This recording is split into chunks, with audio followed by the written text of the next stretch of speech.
Bonjour à tous, dans cette vidéo nous allons voir comment déposer les comptes annuels pour son entreprise et plus particulièrement dans le cadre de ma SASU. Alors première chose à faire, car depuis l'année précédente on ne peut plus déposer ses comptes sur Infogreffe, mais maintenant il faut le faire sur le site de l'INPI. Alors vous allez sur Google, vous tapez INPI. Ensuite, vous allez aller sur Guichet unique, c'est le portail e-procédure, c'est là où on va pouvoir faire par exemple la création d'entreprise et également le dépôt des comptes. Vous allez arriver ici après vous être authentifié. Ce sera soit une authentification avec impôts.gouv, Amélie ou alors France Connect. N'oubliez pas que ce sont bien votre personne qu'il faut identifier et non pas l'entreprise, car c'est vous-même, représentant de l'entreprise, qui allez déposer les comptes annuels. Une fois que vous êtes là, vous allez cliquer sur déposer des comptes annuels, mais vous voyez que vous pouvez faire plein de choses sur le site. Déposer une formalité de création d'entreprise, ça vous permet de ne pas avoir à payer un intervenant. Déposer une formalité de modification d'entreprise, déposer une formalité de cessation d'entreprise. Vous pouvez aussi suivre l'avancement d'une formalité d'entreprise, dont le dépôt des comptes annuels, etc. Vous cliquez donc sur déposer des comptes annuels. Vous allez arriver ici.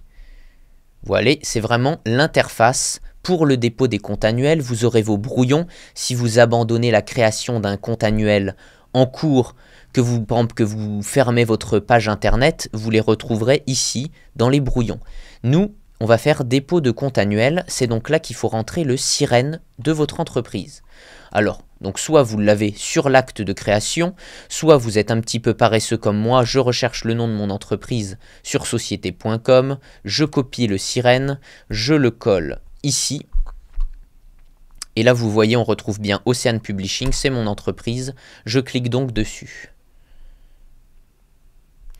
Ici, on vérifie les données, pour moi c'est bon. Voilà, l'entrepreneur dispose d'un statut, donc là vous devrez bien vérifier que toutes les données sont là, ou sinon peut-être que pour la première fois il va falloir les remplir. Une fois que vous avez vérifié toutes ces données, vous cliquez sur déposer les comptes annuels. Attention, c'est en haut de la page, comme je viens de vous le montrer. Nom du brouillon, ça permet toujours de sauvegarder son brouillon, vous mettez dépôt des comptes annuels 2023, voilà par exemple. Numéro de voie, voilà, vous passez à l'étape suivante. Alors, nature du dépôt. Ici, vous avez des petites informations si jamais vous hésitez, mais ça a été vachement simplifié. Le dépôt des comptes annuels sur l'INPI, contrairement à l'année précédente, donc ça va aller beaucoup mieux. Les comptes sociaux sont les documents comptables d'une entreprise donnée. Les comptes consolidés sont les documents comptables d'un ensemble d'entreprises constituant un groupe, par exemple une holding. Donc nous, c'est une entreprise simple, on va faire comptes sociaux. Dépôt rectificatif de comptes déjà déposés. Non. Par contre, ça peut arriver, n'ayez crainte, si jamais vous ne savez pas exactement, vous avez des doutes lorsque vous allez remplir toutes ces informations sur votre entreprise, si jamais vous vous trompez, alors l'INPI va déjà vous rembourser puisque ça va coûter 45 € et ensuite vous pourrez rectifier votre dépôt. Donc là, si c'est le cas, vous cliquerez sur rectificatif oui. Là, c'est notre premier dépôt, donc on met non. Date de début de l'exercice comptable. Alors là, il faut aller voir en fonction de votre entreprise, dans les papiers lorsque vous avez créé votre entreprise, quelles sont les dates d'exercice comptable que vous avez choisies. Moi, c'est du 01/01/2023 au 31/12/2023. Voilà. Donc c'est bien l'année 2023. L'entreprise est-elle dispensée de déposer les annexes? Certaines sociétés sont dispensées d'établir une annexe, société sous forme de micro-entreprise au sens comptable.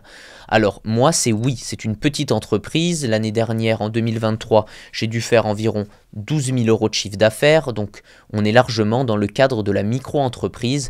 Là, si vous avez des doutes dans votre cas, vous cliquez ici, dépôt des comptes annuels d'une société et vous aurez beaucoup plus d'informations. De mémoire, je crois que la limite, c'est dans les 300 000 € de chiffre d'affaires, donc ça laisse un petit peu de marge. Ensuite, diffusion, confidentialité des comptes. On met non. Alors l'idée, moi, lorsque je dépose mes comptes, c'est d'avoir le moins de paperasse possible et de retour avec l'INPI. C'est pour ça que je mets annexe. Oui, je suis dispensé, ça limite la paperasse. Confidentialité des comptes, non, car sinon ils vont vous demander des papiers de confidentialité. Confidentialité du compte de résultat, je mets non aussi. Présentation simplifiée du bilan et de l'annexe pour les moyennes entreprises. Alors moi, je vais mettre oui, j'ai le droit d'avoir la simplifiée. Voilà, ça va limiter grandement. Ensuite, on arrive ici. Sélectionnez un type. Donc là, c'est pour le représentant ou le mandataire. Donc le représentant, c'est vous-même, ou un mandataire si c'est fait par exemple par un comptable. À savoir qu'avant, Indy, que je vous présenterai dans la suite de la vidéo, c'est un comptable en ligne qui est vachement pratique lors du dépôt des comptes, il faisait le dépôt des comptes annuels directement sur Infogreffe. Maintenant que nous sommes passés sur l'INPI, il faut le faire soi-même. Mais je pense que Indy va bientôt intégrer le fait de dépôt des comptes automatisé sur l'INPI. Bon bref, nous on va choisir carte nationale d'identité. Attention, il faut que ce soit au format PDF. Donc là vous allez mettre votre pièce d'identité recto et verso au format PDF. Si vous ne savez pas comment faire pour passer du format JPEG au format PDF, vous allez sur Google, vous tapez JPEG from JPEG to PDF, il y a un site internet qui s'appelle I Love PDF et vous pouvez transformer un format JPEG au format PDF. Et voilà, j'ai déposé ma pièce d'identité recto et ma pièce d'identité verso au format PDF à l'endroit mentionné. Documents liés au compte. Alors là, ça va dépendre de votre entreprise et des choix que vous avez fait précédemment. Déposez ici les documents comptables nécessaires en fonction de la forme juridique de l'entreprise. Et précisez la nature en choisissant dans la liste. Pour savoir les documents dont vous allez avoir besoin et pour les avoir faits automatiquement, je vais utiliser le logiciel Indy. Indy, comme je vous l'ai dit précédemment, c'est un logiciel de comptabilité en ligne qui s'adresse aux auto-entrepreneurs, aux libéraux, aux sociétés, SAS, SASU, EURL, SARL, IS, SCI, entreprises individuelles, SCM, freelance, la santé, les commerçants, les avocats, c'est très populaire auprès des avocats et je vous le conseille grandement car en plus maintenant, vous pouvez même créer votre entreprise gratuitement sur Indy et vous pouvez également avoir votre compte bancaire sur Indy, chose qu'il n'y avait pas avant, c'est pour ça que j'avais ouvert un compte chez Conto. Alors, une fois que vous êtes sur Indy, donc vous vous connectez, si vous voulez vous aussi utiliser l'Indy que je vous conseille grandement, je vous mets un lien de parrainage dans la description, ce sera mon lien ici, ça vous permet d'avoir un mois offert. Donc lorsque vous vous inscrivez, si vous voulez au mode payant d'Indy, car il y a un mode gratuit aussi, eh bien vous aurez un mois offert. Ça va vous permettre de reprendre l'historique 2023 et peut-être même l'historique 2022, mais du moins ça va vous permettre de déposer vos comptes pour l'année 2023. Alors, lorsque vous êtes sur votre espace, vous allez dans Affaires. Vous voyez qu'il y a clôture comptable et fiscale exercice 2023, donc c'est bien ce qu'on veut faire. Sur Indy, vous avez également la possibilité de faire la déclaration de l'impôt sur les sociétés. Vous avez également la possibilité de faire des fiches de paie qui sont automatiquement télétransmises à l'URSSAF, donc vous n'avez rien à faire. Comme je vous l'ai dit, avant, même les comptes fiscaux étaient automatiquement transférés à Infogreffe, mais vu que ça a changé, que maintenant c'est l'INPI, ça nous demande un peu de travail personnel, mais je pense que Indy va agir et ça va être modifié. Alors, ouverture le 28 janvier, à clôturer avant le 14 mai. Donc là, ils connaissent mon cas. Moi, la clôture, c'est le 31/12/2023. Alors, il faut d'abord catégoriser toutes les transactions. Sur l'interface d'Indy, chaque transaction, vous allez lier votre compte bancaire. Donc si vous le faites sur Indy, c'est encore plus simple, mais moi j'ai lié mon compte Conto, et voilà, il faut catégoriser, dire par exemple si ce sont des frais, si c'est des frais de kilométriques, si c'est des frais de repas, si c'est de la publicité, si c'est des gains divers, etc. Frais véhicules. Souhaitez-vous vous verser des indemnités kilométriques? Comme ils le disent, c'est conseillé dans 90% des cas. Donc moi, je fais les indemnités kilométriques. On vérifie maintenant les immobilisations. En ce qui me concerne, je n'ai eu aucune dépense de matériel pour une somme supérieure à 500 € hors taxe, donc je n'ai pas d'immobilisation, je n'ai pas d'amortissement. Attention, si par exemple vous allez acheter un MacBook, un ordinateur, vous devrez rentrer une immobilisation, et ça ce sera fait lorsque vous catégorisez vos transactions. Et d'office, ça apparaîtra dans les immobilisations, car Indy est assez intelligent, il va vous faire ça automatiquement, vous n'avez qu'à vérifier. Pareil, les échéances d'emprunt, je n'en ai aucune. Déduire les indemnités kilométriques, car ça passe en frais, et ensuite, vous pourrez vous les verser sur votre compte sans avoir à passer par l'URSSAF, puisque ce sont des frais. Là, j'aurai indemnité 2223, je vais m'envoyer directement sur mon compte 2223 €. Vous rentrez votre type de voiture, moi c'est une Volkswagen Polo, 4 chevaux fiscaux, j'ai fait 3668 km dans l'année, et donc ça me fait une indemnité de 2223 €. Passez à l'étape suivante. Solde financier. Alors, vérifiez. Vous voyez le solde initial au 01/01/2023, il était de 10 409 €. Maintenant, il faut que je mette le solde au 01/01/2024. Pour ça, vous voyez, munissez-vous du relevé bancaire 2024. Moi, je vais aller sur Conto. Si vous voulez aussi vous ouvrir un compte chez Conto que je recommande, je vous mets aussi un lien de parrainage dans la description. Ça vous permet de gagner jusqu'à 180 € à la création du compte, donc ça vaut vraiment le coup. Moi, mon relevé de compte, il me dit que j'étais à 5035,34 € au 01/01/2024. Donc, je vais aller copier ça sur Indy. C'est bien rentré, je passe à l'étape suivante. Inventaire des caisses. Donc, nous, en ce qui me concerne, c'est 0. Passer à l'étape suivante. Faire l'inventaire des stocks. En ce qui me concerne, je n'ai aucun stock. Mais ça, c'est quelque chose d'important si vous avez des stocks dans le cadre de votre activité. Faire l'inventaire des créances clients. Je n'ai pas de créances clients. Préciser les prestations en cours. Les prestations en cours sont les prestations qui s'échelonnent sur plusieurs exercices, soit parce que vos clients vous ont versé une avance, soit parce que vous avez commencé la prestation, mais ne la terminerez qu'après la clôture. Là encore, valider et passer à l'étape suivante. Faire l'inventaire des dettes fournisseurs. Là encore, je passe à l'étape suivante. Préciser les commandes en cours. Je passe à l'étape suivante. Affectation du résultat de l'exercice précédent. Vous avez déjà affecté votre résultat de l'exercice précédent dans l'activité d'approbation et de dépôt des comptes 2022. Vous pouvez donc simplement cliquer sur le bouton « Valider ». Voilà, si vous n'avez pas encore déposé vos comptes, vous aurez peut-être à le faire pour l'année 2022. Moi, c'est fait, je suis à jour. Vérifier les rémunérations et les cotisations sociales. Récapitulatif des rémunérations et des cotisations sociales issues des fiches de paie réalisées avec Indy. En 2023, je ne me suis pas payé, j'ai donc 0 salaire brut, 0 part patronale, 0 cotisation sociale. Avez-vous réalisé des fiches de paie avec un autre outil qu'Indy durant l'exercice? Non. Je passe à l'étape suivante. Exonération fiscale et crédit d'impôt. Vos exonérations fiscales diminuent vos recettes, donc votre base d'imposition.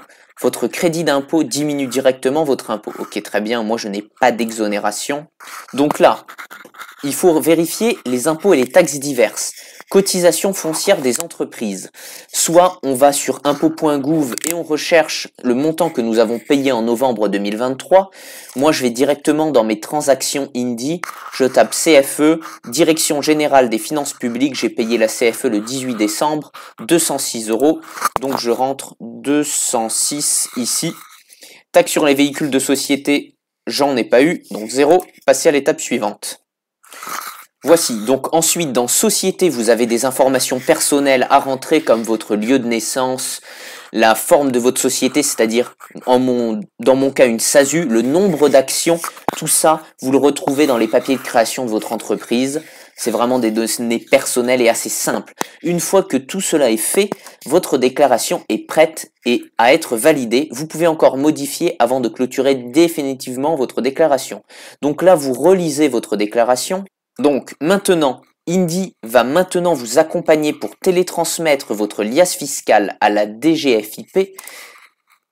Donc ça, ce qui est bien, c'est que c'est fait directement par Indy, contrairement au dépôt des comptes, donc vous n'avez rien à faire. Et voici, maintenant que tout ça est fait, Vous pouvez aussi faire votre déclaration de solde d'impôt sur les sociétés, ça aussi ce sera à faire, mais là dans cette vidéo, je vous présente le dépôt des comptes.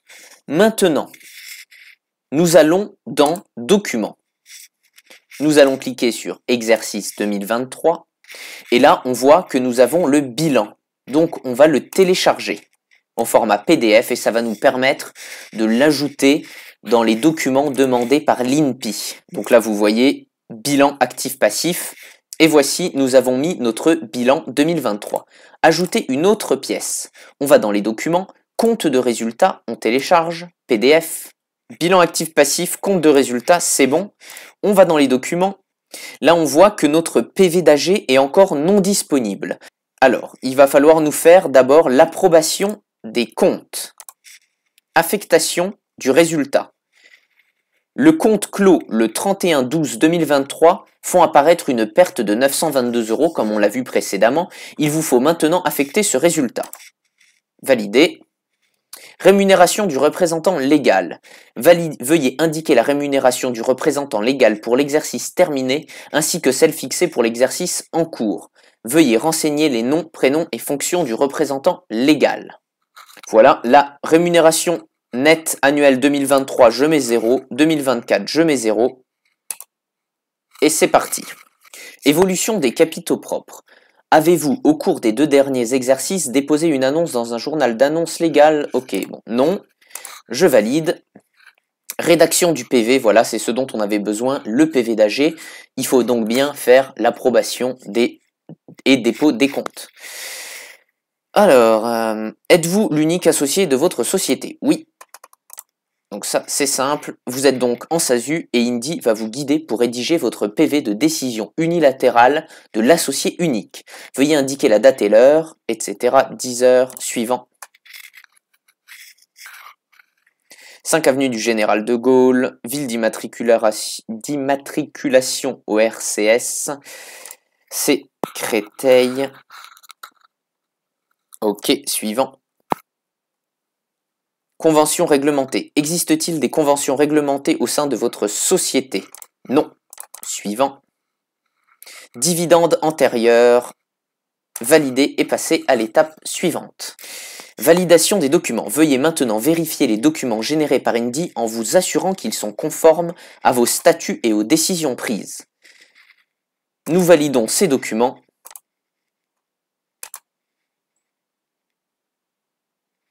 Télédéclaré, il ne vous reste plus qu'à déposer vos documents auprès de l'INPI. Cela ne devrait pas prendre plus de 10 minutes. Dépôt des comptes. Bon, j'ai cliqué un peu vite malheureusement. On avait tous les documents à télécharger, vous voyez, c'était très simple. Mais il suffit d'aller dans Documents, ça peut arriver. Vous allez dans Exercice 2023. Et c'était bien, il donnait le bilan, le compte de résultat, le PV d'AG. Et c'était à peu près tout. Donc, on revient sur l'INPI. Nous avons mis le bilan actif-passif, le compte de résultat. Maintenant, on met le PV d'AG. Copie de la délibération de l'Assemblée ou de la décision de l'associé unique. Vous voyez, ici, vous allez télécharger le PV de décision unilatérale. Et voici, c'est bon, j'ai mis le bilan, le compte de résultat, le PV d'AG. Ah oui, chose importante, vous voyez dans le PV d'AG, il y a aussi l'affectation des résultats. Sachant que sur l'INPI, on a résolution d'affectation, donc l'affectation et le PV d'AG sont dans 2 documents différents. Nous, on va mettre 2 fois le PV d'AG. Chose importante, vous voyez quand vous descendez dans le PV d'AG qu'il manque une signature. C'est un document à signer. Donc pour ça, on va sur Google. Voilà, on tape sur Google, signer document. On va sur I Love PDF, signer vos PDF en ligne. Et là, vous allez télécharger votre PV d'AG. Voilà, je signe.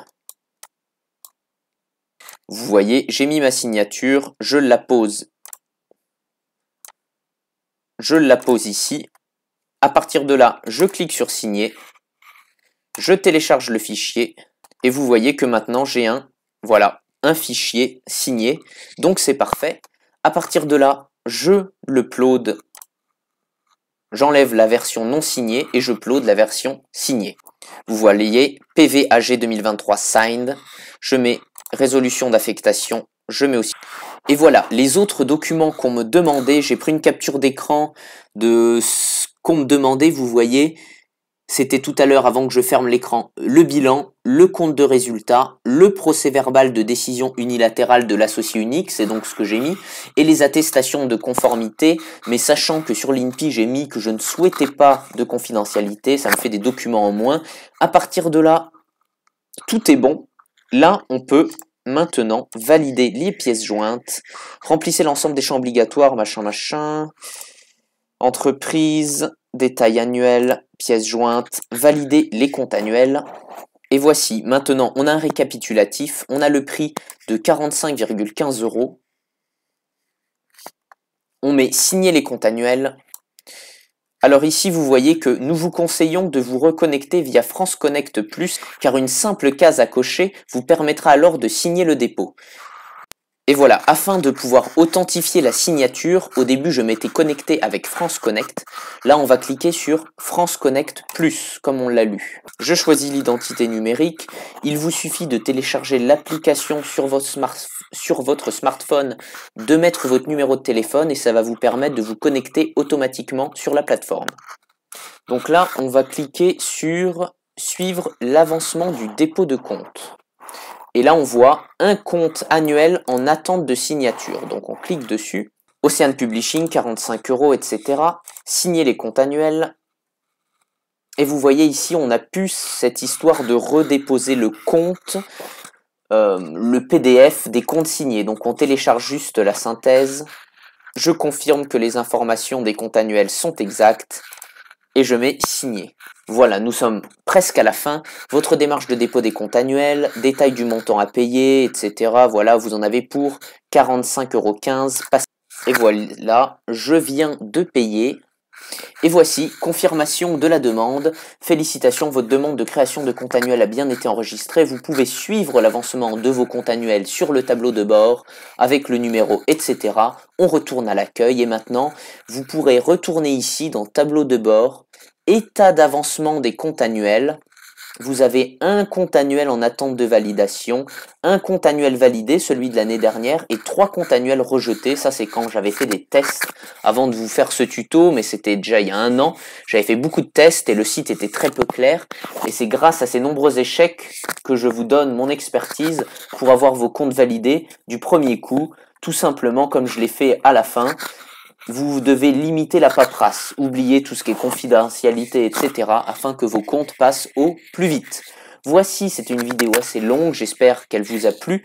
Pour me soutenir, n'hésitez pas à utiliser les liens de parrainage dans la description, ça a un intérêt pour vous et pour moi. Laissez un commentaire en bas de la vidéo me disant ce que vous pensez de la simplicité des dépôts des comptes annuels. Ça permet le référencement de la vidéo et si vous n'avez rien à dire, dites merci, ça aide toujours le référencement.